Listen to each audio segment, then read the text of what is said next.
akan tambah, tidak berkurang. Ini nanti Allah Ta'ala yang punya cara sendiri. Gitu. Nah, iya, Masya Allah. walaupun 4 masih utuh, tapi Allah Ta'ala nanti akan mengurangi dengan cara dia sakit, dia. Assalamualaikum warahmatullahi wabarakatuh. Waalaikumsalam warahmatullahi wabarakatuh. Jumpa lagi kita di podcast Lenteraku KUA Kaleoli. Seperti biasa teman-teman, sahabat Lentera, saya ditemani oleh guru saya, Mbah Yai Suyatman Hakim. Alhamdulillah. Gimana kabarnya, Mbak? Alhamdulillah. Alhamdulillah Selalu. Alhamdulillah. Kali ini, sahabat Lentera, kita akan membahas tema besar, yaitu tentang zakat. Zakatnya. Zakat. Tentunya saya ingin tahu lebih lanjut tentang zakat ini, Mbak. Kita tahu bahwa pemerintah sudah ikut andil dalam pengelolaan zakat, yaitu dengan membentuk Basnas, ya. Badan Amil Zakat Nasional. Dalam hal ini tentunya kan pemerintah sudah mengetahui bagaimana urgensi pentingnya zakat bagi umat Islam di Indonesia. Ya. Bagaimana pandangan Mbah Man sendiri tentang zakat itu sendiri? Nah, terima kasih Mas. Begini Mas, memang kita sudah mengakui lah bahwa pemerintah ikut secara langsung, yaitu dengan membentuk Basnas. Ini menunjukkan betapa pentingnya zakat. Begitu juga dalam pandangan fikih, dalam pandangan agama kita, zakat ini juga sangat penting juga, bahwa kita tahu zakat sebagai rukun Islam, ya, yang statusnya zakat ini juga wajib bagi yang mampu. Jadi ketika orang yang sudah berkewajiban zakat, ini wajib menunaikan zakat, wajib mengeluarkan zakat, sebagaimana dia wajib menjalankan sholat. Maka ketika tidak sholat merasa berdosa, seharusnya ketika tidak zakat pun harusnya juga merasa berdosa. Ini zakat, bahwa zakat ini sebagai sebagai pilar, termasuk salah satu rukun Islam. Nah, ini pentingnya kita memahami bahwa zakat ini termasuk salah satu rukun Islam. Ini yang lebih ditekankan lagi, bahwa di Al-Quran sendiri, bahwa ketika Allah menyebut aqimus sholah, ini disusuli dengan wa'atu zakat. Jadi antara lafaz perintah sholat dan zakat ini selalu bergandengan. Ini yang mana menunjukkan bahwa sholat itu hubungan kita vertikal kepada Allah, secara ritual kita kepada Allah, sedangkan zakat ini bentuk kita ibadah sosial, kita berbagi kepada orang lain. Ini makanya dalam Al-Quran sendiri itu kurang lebih ada 84 atau berapa ayat yang Allah Ta'ala itu mewajibkan zakat sekaligus mewajibkan puasa, sholat dan zakat. Ini penting memang. Nah, ini yang menjadi tugas kita, ya, sebagai tokoh agama kita bersama. Ini seharusnya kita memahamkan bahwa kalau zakat itu wajib, kalau kita tidak menganggap itu wajib, dan bahkan kita kalau tidak berzakat tidak merasa berdosa, nah ini yang bisa kita itu menjadi, saya bukan kafir Mas, katakan, karena kita menentang hukum Allah. Paling tidak kita tahu zakat itu wajib. Ketika saya atau kita tidak menunaikan zakat, ini saya merasa berdosa. Itu yang penting Mas, harus merasa berdosa. Itu yang penting. Nah ini kan itu Mbak, tapi fenomenanya itu banyak juga, yang banyak orang yang merasa sudah bersedekah, sudah banyak tasyakuran, tetapi mereka belum memahami tentang zakat itu sendiri. Mungkin banyak haji, banyak umroh, tetapi lupa menunaikan zakat. Nah ini kan dikaitkan dengan Basnas itu sendiri, nanti gimana Pak? Memang ini pertanyaan agak sulit Mas. Iya. Tapi menurut saya ini banyak hal, banyak problem, banyak masalah. Yang satu bahwa memang masyarakat itu masih awam tentang memahami zakat. Nah, ini berdampak sebab para mubalik sendiri ini jarang berpidato tentang pentingnya zakat. Pentingnya zakat. Jadi ini tidak pernah disampaikan oleh para mubalik kepada kiai di majelis pengajian umum. Jadi banyak orang awam itu yang menganggap biasa-biasa saja. Zakat itu seperti sedekah biasa. Kalau mau ya oke, kalau enggak ya nggak apa-apa itu. Nah, itu pentingnya sekali lagi para tokoh agama, para kiai, para mubalik ini memberi pelajaran bagi masyarakat pada jamaah umat Islam khususnya bahwa zakat ini wajib. Ini yang tidak dilakukan. Kenapa?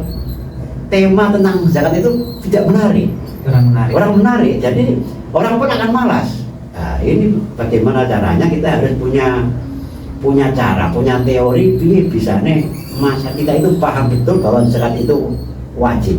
Minimal tadi saya sebutkan, kalaupun dia tidak berzakat karena memang bakhil, dia merasa berdosa. Sebagaimana ketika banyak orang yang tidak menjalankan sholat, dia merasa berdosa itu.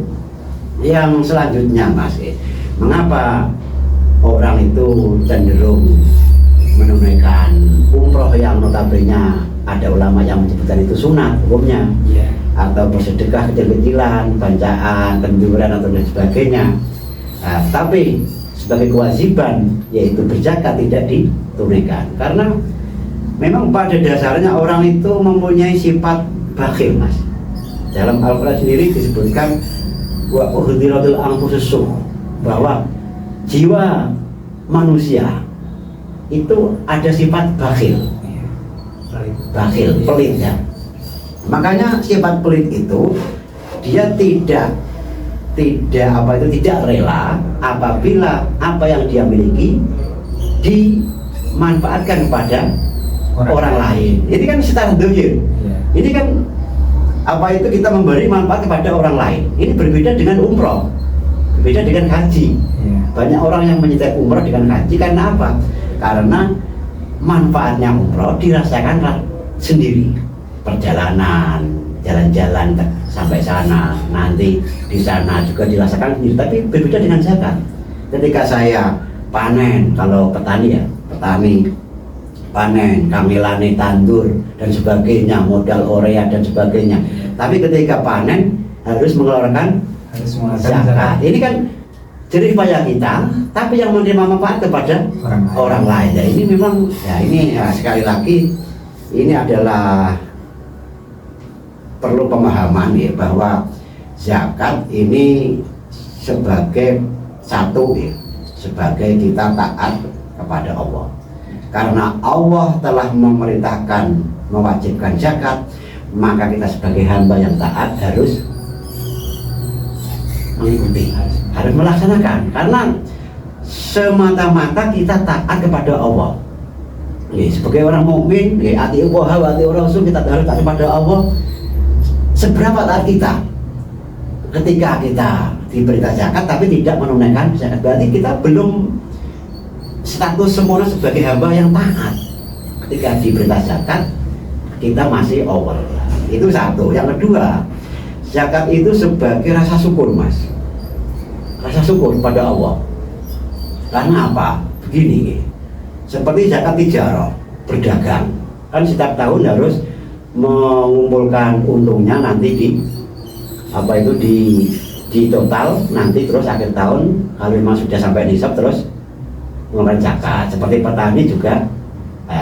Contoh satu tijarah, orang yang banyak uang karena berdagang, ini jangan merasa bahwa ini hasil jerih payah dirinya sendiri. Tapi pembeli datang, ini adalah orang-orang yang digerakkan Allah untuk membeli, sehingga kita banyak untung menjadi kaya raya. Ini ada peran Allah. Jadi tidak semata-mata karena kita itu pelayanannya baik, harganya murah, enggak begitu. Makanya banyak toko yang sekarang rame, besok sepi. Itu memang Allah Ta'ala. Nah, seperti petani juga begitu. Kadang panen. Nah, petani juga begitu. Kalau saya sebagai petani bermodal tenaga dan ongkos untuk biaya, tapi Allah Ta'ala memberi modal berupa air hujan, berupa tanah. berupa sinar matahari. Bayangkan kalau tidak ada hujan, tidak ada air, kita nggak panen. Nah, zakat itu istilah bahasa kasar, itu Allah Ta'ala meminta haknya. Sebagai pernah ikut andil dalam pengumpulan harta yang banyak tadi, Allah Ta'ala meminta haknya, dan haknya itu diberikan kepada orang yang menerima zakat. Itu 8 asnaf itu mas. Itu mas. Jadi ini yang harus dipahamkan. Jadi makanya kalau orang yang tidak mau zakat, berarti termasuk orang yang sombong bahwa dia telah merasa mampu sendiri, tidak ada keterlibatan Allah Ta'ala. Makanya tadi zakat sebagai rasa bersyukur, saya bersyukur Gusti, saya jadi orang kaya karena pedagang saya laris, karena banyak orang yang membeli, dan orang yang datang ini dikersake oleh Allah. Itu ya mas, yang penting itu mas, kesadaran kita mas. Tentunya kan zakat sendiri kan harus sudah sesuai nisab ya Pak ya? Iya nisab mas ya. Ya, kalau belum kan juga nggak zakat. Ya, nah, memang zakat dengan sedekah itu memang ada perbedaan ya, ada perbedaan. Seperti mana kalau petani, kalau gabahnya, nah, saya ingat kalau gabahnya sudah sampai 1 ton 3 pintal 50 kilo, ini sudah berkewajiban zakat. Jadi 1 ton 3 pintal 50 kilo ini sudah kewajiban zakat. Tergantung dia tadi proses pertanian lewat air hujan atau lewat saluran. Ini kan itu yang penting. Nah, termasuk para pegawai penghasilan itu kalau dipikir dimasukkan di zakat emas. Nah, kalau sekarang banyak ulama yang berpendapat ada nilai emas apa itu 70 gram, ada yang 75 gram, ada yang 80 gram, ada yang 85 gram kali apa itu kali harga emas sekarang. Itu jadi kalau nilainya sudah sekitar orang itu sudah mempunyai uang 80 jutaan lebih, itu sudah berkewajiban zakat. Nah, itu kok setahunnya 8 setahun ya sekitar itu 85, ada yang dapat yang 70 juga ada. Nah, itu pentingnya. Tapi dengan catatan walaupun kita tidak sampai nisab, kalaupun kita petani tidak sampai 1 ton 3 pintal 50 kilo, kita pegawai tidak sampai sebulannya gajinya sampai 6 juta 7 juta, ini kita pun selayaknya itu kita juga mengeluarkan sedekah sebagai zakat, karena zakat itu maknanya membersihkan. Jadi belum tentu orang yang tidak kaya, dalam arti belum memenuhi nisab, itu hartanya sudah bersih, kan belum tentu. Iya belum tentu, karena bisa jadi dia berdagang pun agak kurang dikit. Kalau kita mau pegawai ya kalau kita pegawai kita agak korupsi waktu dan sebagainya, itu kan kita juga bersalah ya, bisa jadi harta yang kita miliki itu kurang sempurna, kurang suci lah. Kalau kita berzakat ini untuk membersihkan kekurangan yang tadi masih kurang bersih tadi, itu mas. Oh gitu enggak? Nah, nanti kalau biasanya membersihkan itu enggak? Apa orang tidak mau menerima karena ini wes ikut sini itu apa kotorannya orang, lokasinya orang. Nah itu gimana Pak? Mas, itu memang dulu mas, itu salah paham. Saya pernah diperiksa dulu banyak orang awam yang tidak memahami agama.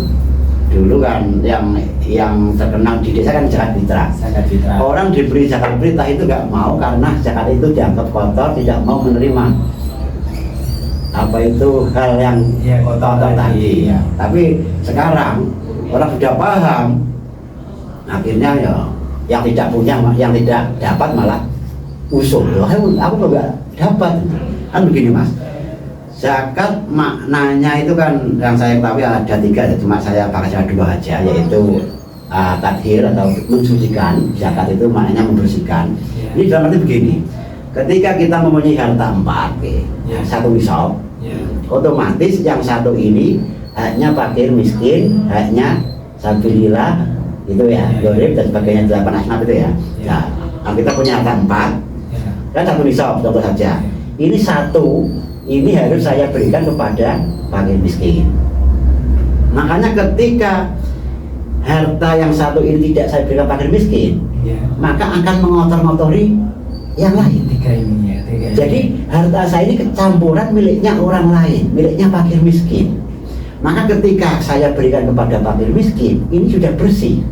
Jadi ini bersih, murni. Nah, begitu Mas. Makanya zakat itu maknanya pembersih. Pembersih, zakat itu maknanya pembersih.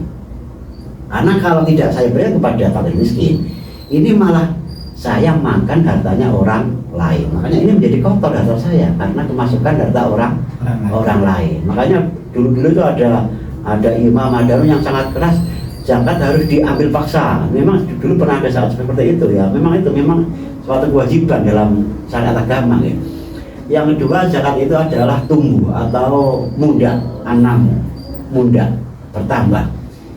Jadi secara dohir, ketika kita punya harta 4 atau 1 nisab ya, ini kalau kita berikan kepada orang lain, kepada fakir miskin, ini kan berkurang menjadi 3. Ini secara dohir ini memang berkurang, tapi sebetulnya Allah Ta'ala itu menjamin bahwa orang yang mau berzakat ini akan tambah, tidak berkurang.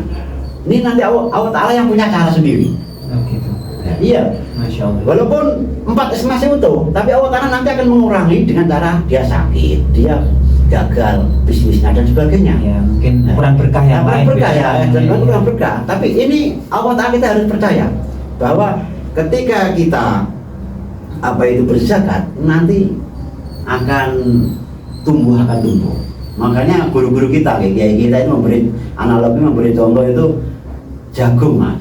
Jagung itu kan satu pohon itu kan ada dua buahnya. Nah, kalau biasanya orang petani kan diambil 1. Secara logika kan secara dohir kan kurang. Tapi apabila dibiarkan 2 masih di pohon, ini nanti hasilnya kecil. Kalau diambil 1, walaupun tinggal 1, tapi nanti besar. Ya. Jadi bijinya banyak. Bijinya banyak. Itu analogi. Itu gampangannya ayat Allah Ta'ala. Oh iya. Seperti orang menanam jati juga begitu. Kalau kecil nanam jati agak rapat supaya terangin tidak roboh. Tapi nanti ketika besar, umur berapa tahun dipotong. Nanti umur berapa tahun lagi dipotong. Dengan harapan apa? Nanti dia walaupun berkurang, tapi kualitas yang masih tumbuh nanti bisa besar. 1 besar, ini apabila dibiarkan semua, cilik-cilik, recel, nanti tidak bisa berkembang. Iya, tidak bisa. Nah, nanti walaupun secara nominal banyak sekali, tapi nggak ada harganya. Iya. Nah, itu zakat Mas. Jadi inilah. Jadi saya juga prihatin gitu, karena banyak jamaah kita, orang-orang kita yang tidak memahami pentingnya berzakat.